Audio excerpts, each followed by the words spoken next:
Right, good day junior techies, and welcome to the question 4 of the worksheet.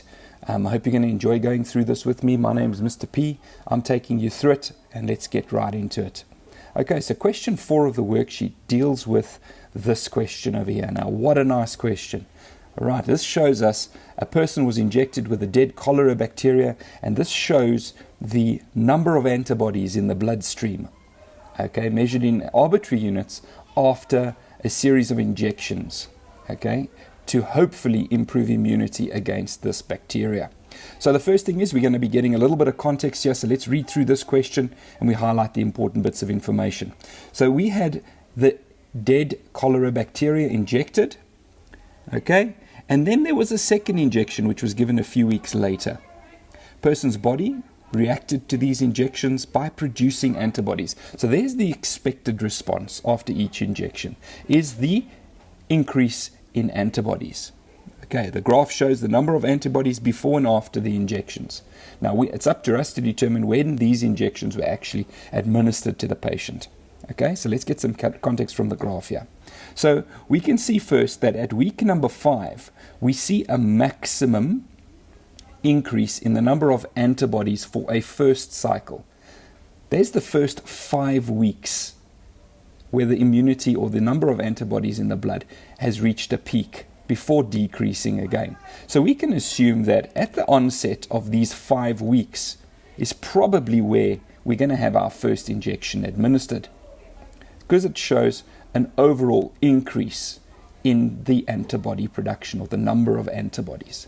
Looking a little bit further, we can see the second peak was around 10 weeks, okay? But this also shows that there is an increase in the number of antibodies up until 10 weeks, and then a very slow decrease in the number of antibodies from week 10 onwards.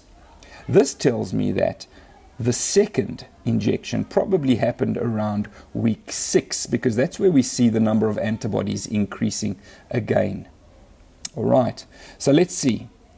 There's my increase and the improvement of overall immunity, okay, or the overall number of antibodies in the blood. If we look at the questions we get given, I've dropped the graph into the questions here as well, just so that we've got a reference. It says to us in 4.1, mention 2 common ways of receiving vaccines. Now, the one we were given in this question, so that would be through injection, all right? The other one is an orally or an oral medicine, okay? Something taken orally, so either a tablet or a suspension of some kind. But those are the 2 ways in which we can receive a vaccine, which is basically the inactive or dead version of whatever it is we're trying to create immunity against. 4.2, when was the second injection given? Now, if you remember the first graph over there, and you're welcome to go back to it, we can see that at week 6, that's where my second injection was administered, because that's where we see the increase in the antibody count in the blood again. Okay. Looking at 4.3, how long after the first injection did the person become immune to cholera?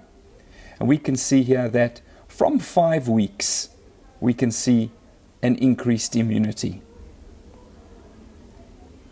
4.4, during which weeks was there the greatest increase in the antibody numbers?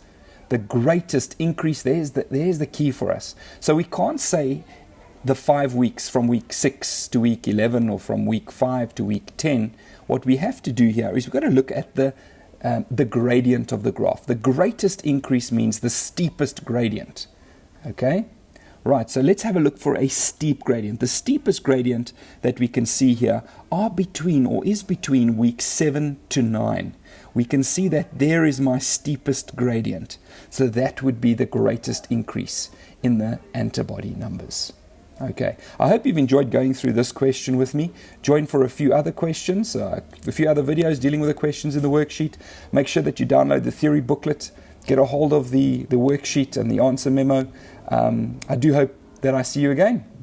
Join us for future answers. Thank you very much. Have a great day.